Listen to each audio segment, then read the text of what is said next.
Kamu sadar nggak sih, kalau sekarang ini seperti nggak ada batasan lagi. Melalui sosial media, kita bisa mengetahui banyak hal menarik yang ada di belahan dunia lain tanpa harus berkontak langsung. Nah, fenomena ini disebut globalisasi. Apa sih globalisasi itu? Globalisasi adalah proses penyatuan interaksi masyarakat antar negara sehingga menghasilkan perubahan yang mendunia atau berdampak global.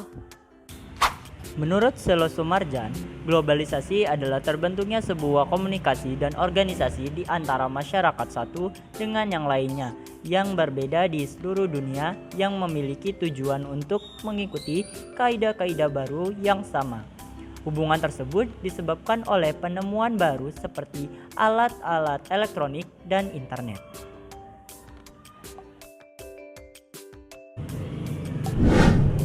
Globalisasi juga dijelaskan oleh Anthony Giddens yang menerangkan bahwa hubungan sosial akhirnya menjadi intens antar penduduk di dunia ini. Kemudian terhubunglah satu peristiwa dengan peristiwa lainnya yang menghasilkan dampak timbal balik antara wilayah sehingga berkembang luas sampai aspek-aspek kehidupan antara keduanya.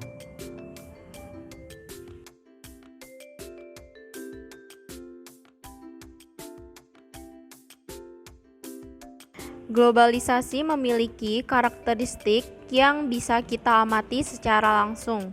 Gimana caranya ya? Nah, berikut karakteristik globalisasi. 1. Adanya perbedaan memaknai ruang dan waktu. Adanya penemuan baru seperti telepon handphone, internet, dan berbagai macam lainnya menunjukkan bahwa komunikasi secara global terjadi sangat cepat. 2. Perekonomian antar negara saling bergantung, pasar dan produksi ekonomi di semua negara saling ketergantungan dengan produk yang lainnya karena perdagangan internasional. 3. Terjadinya pertukaran budaya. Peningkatan interaksi kultural melalui perkembangan media massa mengakibatkan kita dapat melihat dan mengerti keragaman budaya dan setiap negara. 4. Timbulnya masalah bersama secara global, meningkatnya permasalahan bersama seperti pada bidang kejahatan dunia, krisis multinasional, atau kerusakan lingkungan.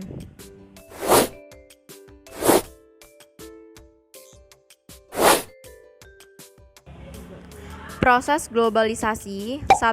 Globalisasi era pramodern merupakan proses globalisasi yang terjadi jauh sebelum manusia mengenal teknologi modern seperti sekarang ini. Kalau bisa kita bayangkan manusia prasejarah.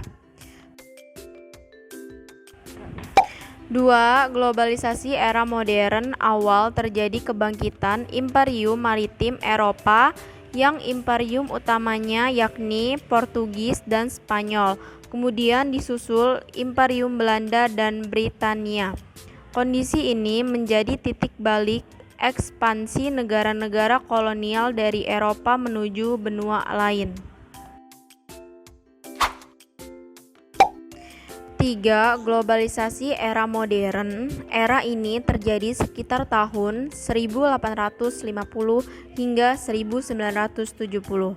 Nah, perbedaan dari era sebelumnya yakni modern awal ialah dari tujuan ekspansi para imperium Eropa, cara mengelola perdagangan global, serta tingkat pertukaran informasinya. 4. Globalisasi era kontemporer. Globalisasi yang terjadi semakin mudah dan cepat dalam membantu kebutuhan manusia untuk mengakses informasi dan mendapatkan kebutuhannya. Kemajuan teknologi yang selalu up to date juga menjadi ciri khas dari globalisasi era kontemporer ini. Faktor pendorong globalisasi yaitu ada 3. Yang pertama, kemajuan iptek. Kedua, mengglobalisasi pasar uang. Ketiga, terbukanya sistem ekonomi dunia. Bentuk dan gejala globalisasi. Bidang ekonomi, globalisasi erat dengan perdagangan bebas. Contoh simpelnya, perdagangan bebas itu seperti ketika kita ingin membeli barang-barang tertentu yang hanya dijual di luar negeri. Kita bisa memesannya secara online, kemudian barang itu akan langsung dikirim ke rumah kita. Prinsip dari perdagangan bebas ini seperti memudahkan transaksi antar negara dan bisa lebih mudah berbelanja melalui aplikasi jual beli di smartphone. Bidang politik. Contoh pada bidang politik, kita bisa melihatnya dari berbagai kebijakan nasional yang mempengaruhi keberadaan negara lain. Adanya kebijakan tentang cukai, ekspor, atau impor ini pasti mempengaruhi negara-negara lainnya. Maka dari itu, setiap negara memiliki kedutaan besar untuk mewakili mereka pada urusan diplomatik antar negara. Bidang sosial budaya, kita bisa melihat dari bahasa. Di sekolah kita mempelajari bahasa asing termasuk Inggris bukan? Nah itu adalah salah satu contoh bahasa dunia. Namun semua orang mempelajarinya karena yang menjadi bahasa internasional adalah bahasa Inggris. Tak hanya bahasa Inggris, bahasa Prancis, Rusia, Mandarin, Jepang, Jerman, dan banyak bahasa lainnya yang kita juga bisa pelajari sekarang ini. Itu semua karena ketika negara sudah menerima globalisasi, maka bangsa tersebut harus siap untuk terbuka dengan nilai-nilai budaya dari bangsa lain. Penggunaan bahasa asing yang semakin marak tidak terlepas dari interaksi budaya yang semakin meningkat di antara berbagai negara, entah melalui kesenian seperti film atau kunjungan wisata asing ke sebuah negara yang membuat pengguna bahasa asing menjadi semakin masif. Dampak globalisasi yang pertama ada dampak positif. 1. Komunikasi yang semakin cepat dan mudah. 2. Meningkatnya taraf hidup dari masyarakat. 3. Mudahnya mendapatkan informasi dan ilmu pengetahuan. 4. Tingkat pembangunan yang semakin tinggi. 5. Meningkatnya turisme dan pariwisata. 6. Meningkatnya ekonomi menjadi produktif dan efisien. Yang kedua ada dampak negatif. 1. Informasi yang tidak terkendali. 2. Timbullah sikap yang ala kebaratan. 3. Muncullah sikap individualisme. 4. Budaya bangsa terkikis. 5. Berkurangnya sikap solidaritas, gotong royong, kepedulian, dan kesetiakawanan. 5. Semakin maraknya kriminalitas. Selain adanya dampak positif dan dampak negatif, globalisasi juga memberikan dampak pada komunitas lokal.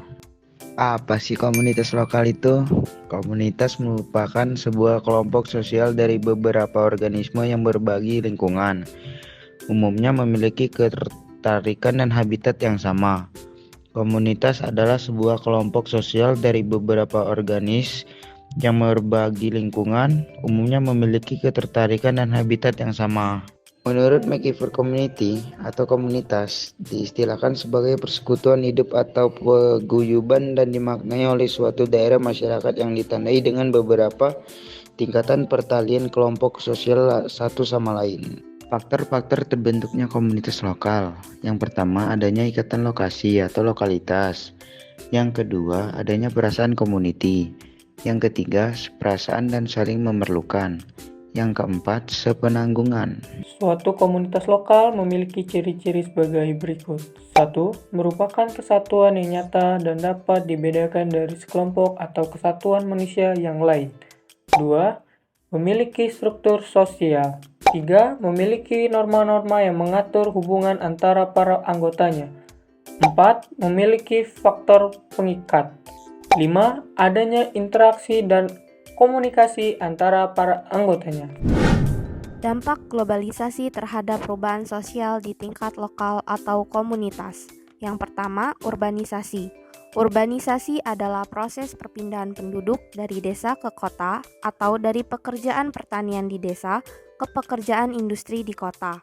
Urbanisasi terjadi karena berbagai faktor baik berupa faktor pendorong yang meliputi kemiskinan, minimnya fasilitas di pedesaan, standar hidup yang rendah, dan terbatasnya lapangan pekerjaan, serta faktor penarik yang meliputi fasilitas kota yang memadai dan standar hidup yang tinggi. 2. Kesenjangan sosial ekonomi dapat diartikan sebagai tingkat pertumbuhan ekonomi yang tidak sama yang terjadi pada masyarakat yang melaksanakan pembangunan. Hal ini terjadi karena kurang adanya kesempatan untuk memperoleh sumber pendapatan, kesempatan kerja, kesempatan berusaha, dan kesempatan berpartisipasi dalam pembangunan. 3. Pencemaran lingkungan alam. Manusia dan lingkungan hidupnya merupakan satu kesatuan ekosistem. Dengan kecanggihan teknologi, manusia bisa mengeksplorasi bahkan mengeksploitasi alam dan tanpa menyadari dampak berupa pencemaran yang cukup besar. Pencemaran lingkungan alam ini terjadi karena adanya pencemaran udara, pencemaran air, pencemaran kimiawi, limbah padat, dan polusi udara. 4. Kriminalitas. Kriminalitas yaitu tindak kejahatan baik secara kualitas maupun kuantitas. Terjadinya kriminalitas dikarenakan menipisnya rasa kekeluargaan, meningkatnya sikap individualistis, meningkatnya tingkat persaingan, dan meningkatnya pola hidup konsumtif. 5. Lunturnya eksistensi jati diri bangsa.